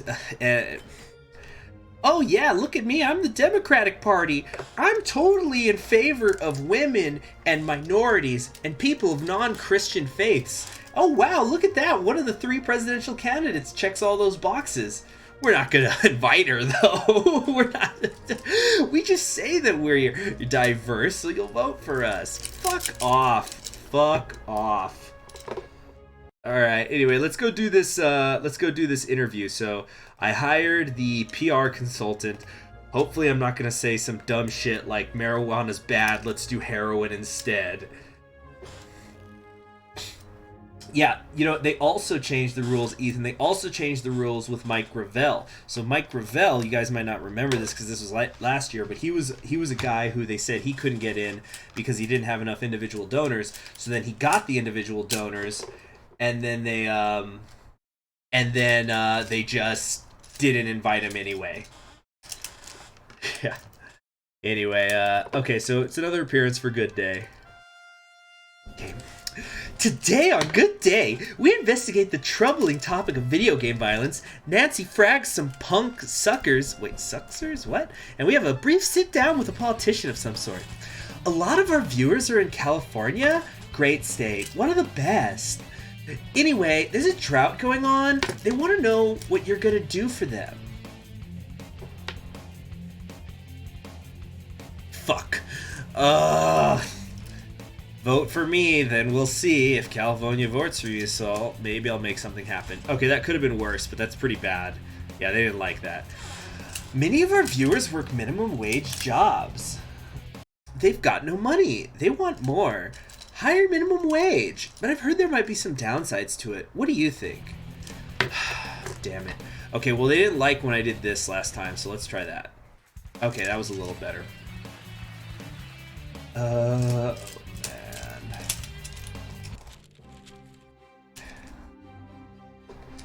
Alright, I really gotta stop doing these interviews. We're gonna... What do we want to do? What's the plan here? What's the plan? I got a fair amount of money. I can get like a level 2 level thing. Nixon didn't go do that interview. Guess he knew it wasn't gonna work out well for him if he did. Let's, I think I might set up a campaign headquarters in Wisconsin. Oh, I don't have enough stamina. All right. Let's speed it up, y'all. Do do do do do. Do do do do do do do. Set up a spin doctor and a smear merchant down here in Texas. Good. We're starting to switch it over.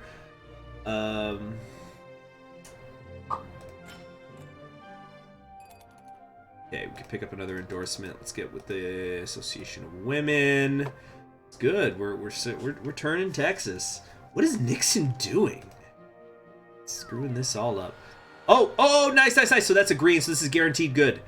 The Definer, nice. Jeez, we're getting some good stuff, man. Okay, you know what? We're actually gonna come over here to Illinois. That's where we'll build this next campaign headquarters. Get an Intimidator there because he's got his own headquarters. All right.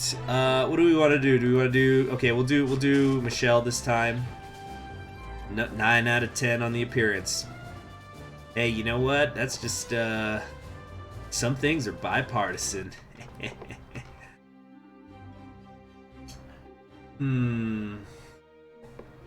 So let's move her maybe to Michigan. Yeah, let's get her in Michigan. Okay, we got that there. Now we gotta... Okay, I think we're gonna set up the ads in Texas because he's fighting me for it, and I wasn't able to get the gun rights.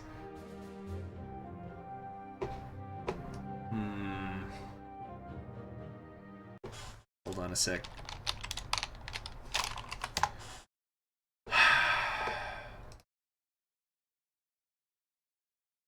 Okay. By the way, remember if you donate, subscribe, or do a super chat while the stream is going on, then this little cognac glass will fill.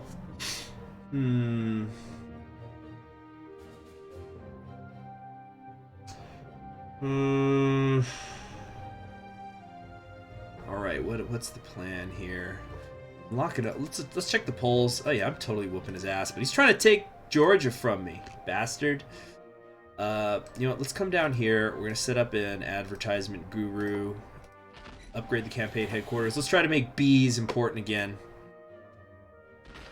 Okay, here we go. So where's the bees? I can kill these guys on bees. Seriously, where's the bees? Is that not an option? I should have access to every single issue right now. I have a maxed out campaign headquarters. Video game violence. I favor video game violence. But seriously, where is it? Fixing obesity crisis lowers Republican appeal. Is that saying Republicans are fat? No, that's probably not wrong.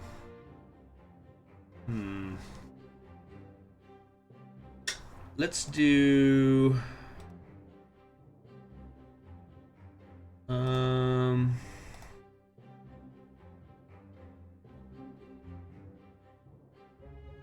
You know, these traditional values things. So on Super Tuesday, my friend was having a watch party and I was cooking in the kitchen.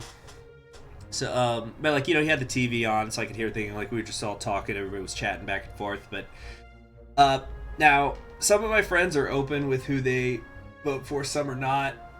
There definitely is a spectrum there, though, because, for example, here, let me give you an example. I've got a friend A who a few weeks ago was talking about how he was trying to figure out how to come out to his parents, and he's a grown-ass man, but like, you know, he lives on his own and everything, but like how he was trying to figure out how to tell his parents that he's a communist now. I'm not sure how much of it is a joke. And I've got another friend who owns a Zippo lighter that says on it, "Fuck communism." He got that lighter from friend A. So, like, we stay friends in spite of our differences. But anyway, there was a point during the night, everybody's getting loud, everybody's talking, you know, we're all watching what's going on in Texas and stuff. Texas and like, you know, nationally. But there was a point during the night, like, you know, everybody's talking and I sneeze and nobody says bless you or gesundheit or anything, and I'm just like, achoo! It is nothing. And I just go, okay, so obviously nobody in this house is a values voter. Anyway, I don't think my friend is actually a communist. It's let's see here. Law enforcement. Funding NASA. Boom! There we go. I'm in favor of funding NASA. That's good. Cross-party appeal. That's it, Georgia. Come on, gotta give me more money than that, man. Oh shoot! Did I already get the? Oh dang it! I forgot to get the fashion consultant earlier.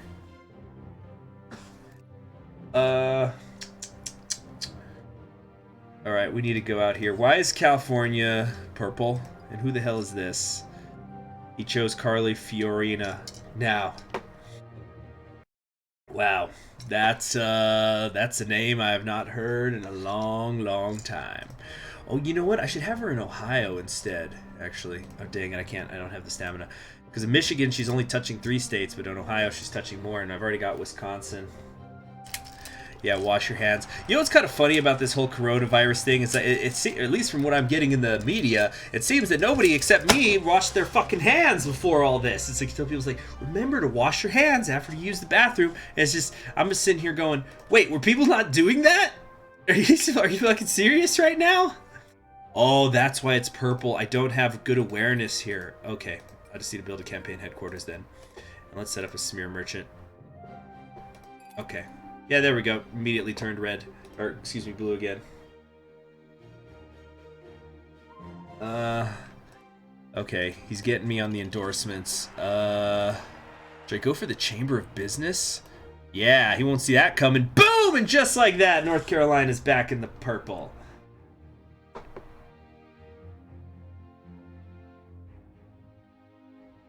But it's kind of funny because there's this whole thing, like you're seeing all sorts of people who are going like, don't come to work when you're sick, which it's like, wow, I wish we all could afford to do that. But I've been a big believer of that for a long time. Like if you're sick, do not come to school, do not come to work because you're going to get other people sick. And so freaking, let's see, let's come down here. And I remember before this corona stuff started to like, be a big thing, there was I was at work one day and I got this new woman who I was working with who she ended up getting fired, but for other reasons. Wait a minute. Let me think here. You know what? I was thinking about building another headquarters. Let's actually come out here and keep it up on the NASA stuff. So anyway, so she was so sick, she's coughing and sneezing, and there's snot everywhere. She's putting snot into her fucking tissues and like putting them on her desk, and we work together in a small space, and she's literally just throwing things on the floor. Fucking gross. And I ended up making like a formal complaint about it. And I took pictures. Like, look, she's literally got her snot everywhere. It was so fucking gross. Luckily I didn't get sick because I carry hand sanitizer at work anyway because I work in a dirty environment. But unbelievable. I wonder if nowadays that would get somebody fired just for doing that. I got a political operative here. Let's okay guys, I think I've got this in a landslide anyway, so let's just go do an interview for fun. The South by Southwest cancellation? No, I don't think it was justified. And I'm not just saying that because I'm a Texan. But seriously, after they canceled it, I looked it up when I heard, because a friend of mine texted me, he said, hey, South by Southwest got canceled. And I looked it up, and the first article I see was Austin public health officials saying they didn't need to do that. Because, so no, I don't think it was justified. But you know what I think was bullshit was Austin also canceled a like some sort of showcase festival they do in late March where restaurants make Asian food. They canceled that. It's just, oh yeah, because I'm sure the people who work at the Peached Tortilla just came from China. It's like Asian food itself is now carrying virus. It's completely ridiculous. And I don't know how, hold on, let me read this real quick. The show shows a typical late-night show format, though Cold Cut has retained much of the satirical edge he employed on his past show. His audience generally skews liberal. Also, don't let the comedy fool you. Cold Cut know his stuff. All right, so we'll start that in a second. But real quick, yeah, it's just so, that's so freaking ignorant. Just like that's like that's like saying the Corona beer is gonna give you coronavirus. That's like, yeah, Chinese food will give you the coronavirus. And there was what was the other thing I was gonna say? Where was I? Peach tortilla. Yeah, because I looked up the restaurants that were gonna be at this festival. And there was one I saw, the peached tortilla. Yeah, that sounds really Asian. I'm sure that there's Chinese people working in the back at that place. It's like in El Paso, you know, you go to an Italian restaurant, dude, it's 15 Mexicans in the kitchen. Tonight on the later show, my favorite presidential candidate is here to answer the tough question: what cabinet post will I be appointed to?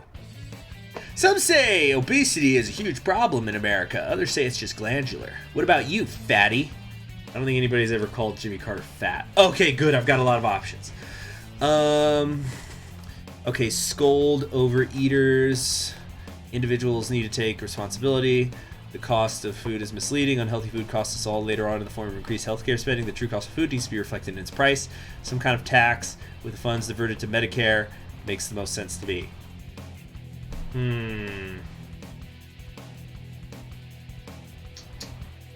I think we're gonna go with that. Because you know what?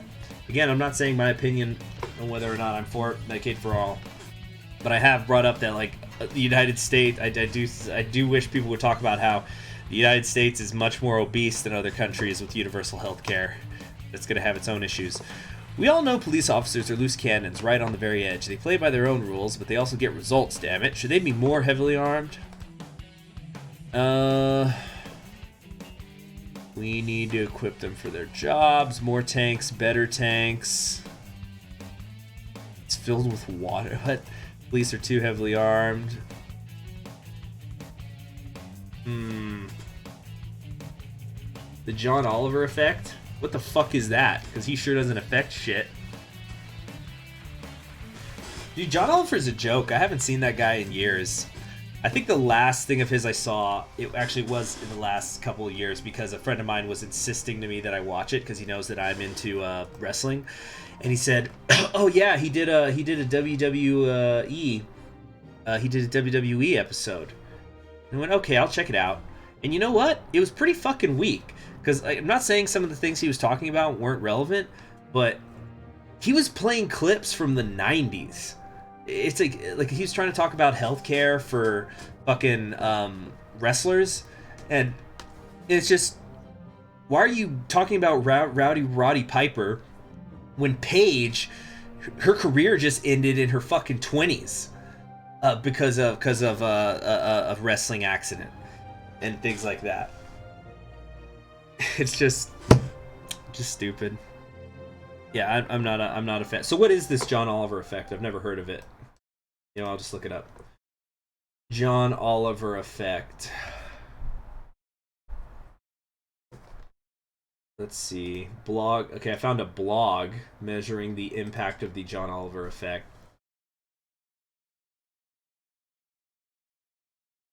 Raising awareness of civil forfeiture laws.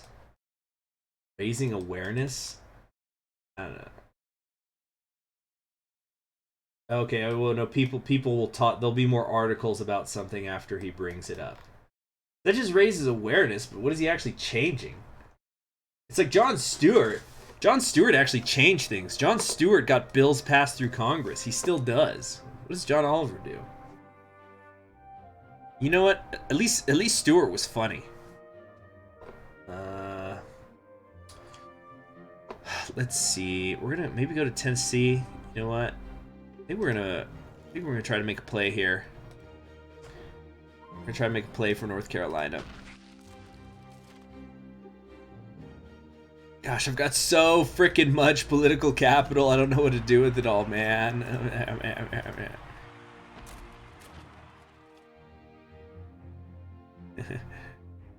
Let's see here. Corona. Do they have Corona Familiar where you all live? So for those of you who don't know, Corona Familiar is it's allegedly a different version of Corona, but it comes in a brown bottle. And I seriously think that it's just Corona. It's the same exact beer. They just put it in a brown bottle. Because let me tell you something. You do not want to drink beer out of a clear or green bottle most of the time because it oxidizes. You know, the sunlight's getting in, and it's just not good. Let's give a speech. My opponent opposes climate change, addressing climate change. Yeah, we got to be careful here that we don't slip up at the end. Best late night show right now, in my opinion. Gosh, I don't think I'm qualified to speak on that. I'm not. Dang it, Nixon beat me to it. Oh, he got the fucking. Oh no, he got the kook. He just screwed up. This is a negative one. I haven't. Yeah, the Elimination Chamber this Sunday. I might see it. Well, I'm not gonna be able to see it live. I'm gonna have to wait until Monday night because I'm working Sunday night. But the best late night show. I just don't really watch them these days. I don't have time usually. If I've got free time, I'm doing other stuff. Where are the polls at? Oh gosh, you know what? Here's what I'm gonna do. Check this out. I'm actually just gonna keep hitting in turn, and let's see if we can win. Because I just want to wrap this up. Hey, my max stamina just increased. Oh shoot. Just Corona Extra. Yeah. Yeah, that's fine, Guzman. I get it. Yeah, so the Elimination Chamber could be interesting. I think some of it's a little bit predictable. I don't see how the hell Shayna Baszler does not win. You know, the Chamber, because they've kind of already started the build between her and Becky before the Chamber even started. I'm not sure why they do that. Why they did that. I don't know. Find something to fill the time. But I'm not even sure I know who all the late night people are. There was one guy who I thought he was funny. I saw some clips of him like a year ago, but he wasn't American, and he didn't talk about politics, which is I think that's one of the reasons I don't watch late shows anymore, because like it just becomes every show was just the monologue starts and it's just, hey, good evening everybody. Here, let me pull up a laugh track so you can know what it's like. Here we go. Let's see. So I could emphasize what it's like. So it'd be like, good evening, everybody. Woo! Woo! Pleasure to be here tonight. Yeah! So, Trump was in the news today.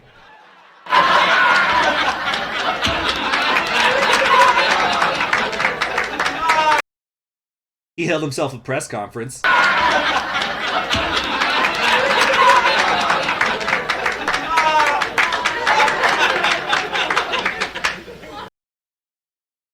And wait till you see what he tweeted.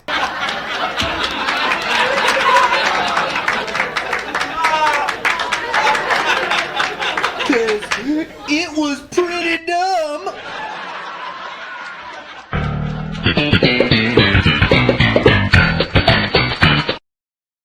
Yeah, so that was just every late night show. Yeah, it's just it didn't stop. It just it's like, hey, you know, I know we've got a serious issue to talk about, but he misspelled San Antonio.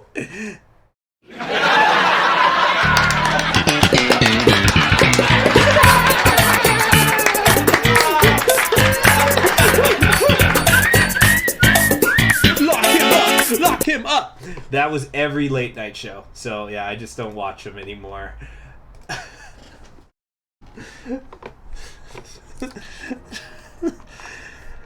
And I'm not even specifying names because you know who I'm talking about. It's all of them. So that's why I wish I could remember his name. It was an Australian one somebody showed me. But he would make jokes about situational shit and international things. Just things that were funny. And so it wasn't always about US politics. Let me think here. Okay. Let's put him in Ohio. And Yeah, God, I'm just spanking his ass, man. Let's just get going. 10 out of 10 stream right now. Yeah. You guys like that?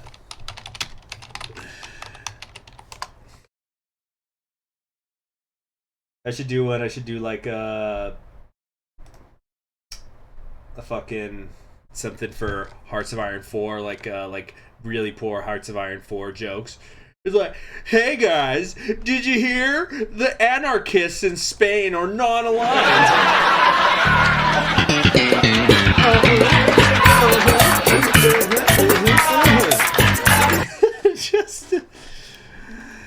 Just so you're listening to Political Humor with Conquering History Games. Hey, you ever notice that you can't make gun jokes in Texas because instead of catching a laugh, you might catch a bullet?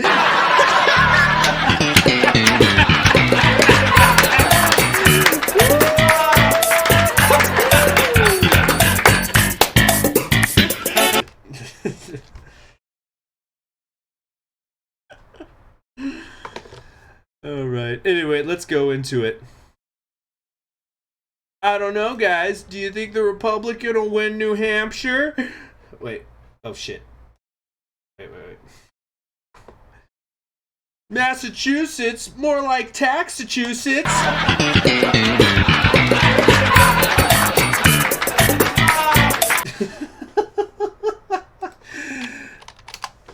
All right. Yeah. Wow, he got Ohio. Uh-oh, I might have been too cocky and I'm gonna lose. Because I was trying to speed through this. Uh-oh. Oh, no. Okay, wait. No, we got it. We're gonna get California. It's already set. We're good. Uh-huh. Where's there's supposed to be, like, sound effects.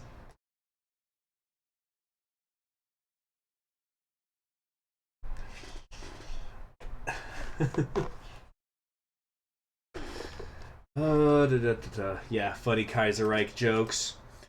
Like, you ever notice that Patan says he's a Republican, but then he's president for life?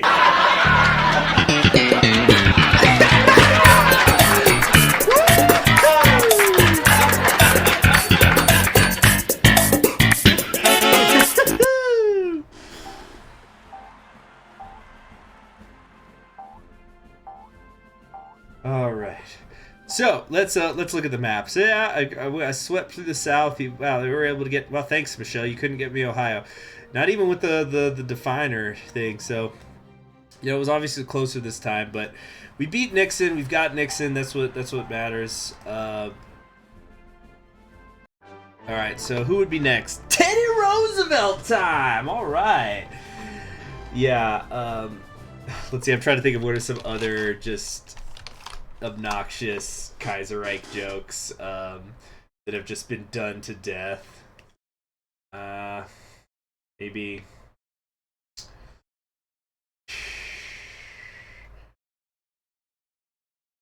I'm not sure. Gosh, I'm blanking out right now. Or the syndicalist one. Now it's just like, hey, can you share the French fries? Well, I had a good close look at what happens when those syndicalists take the wheel.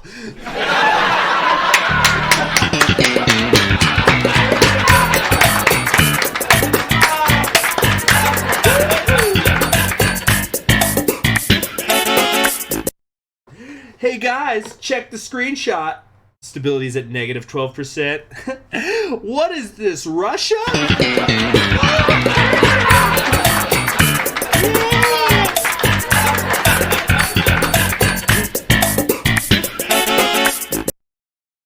Oh, man.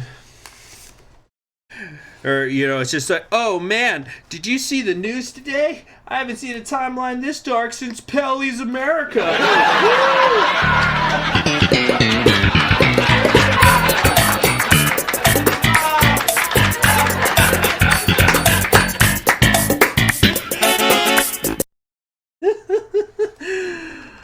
Okay.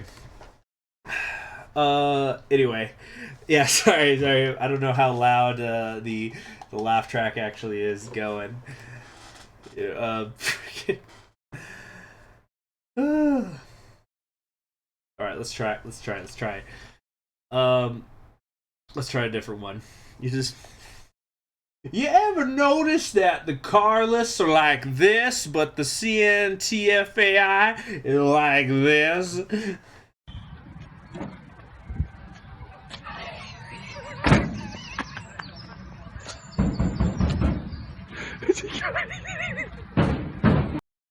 Oh, I thought that was going to be a bigger laugh track than it was. Anyway. So, that's enough for today. Pretty good stream.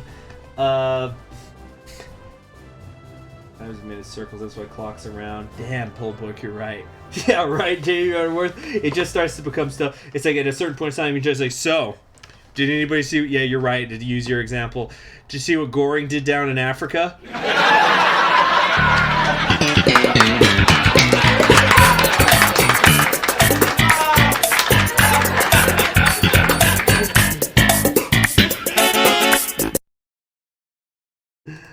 Oh, man. I guess they're all equal in the ground, huh?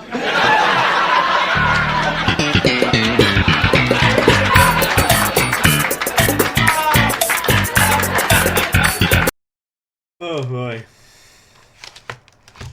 Alright, that's enough, though. Thank you very much for joining me on Conquering History Games. I got things to do and then work today. Look out for some videos later on, and you all have yourselves a wonderful day.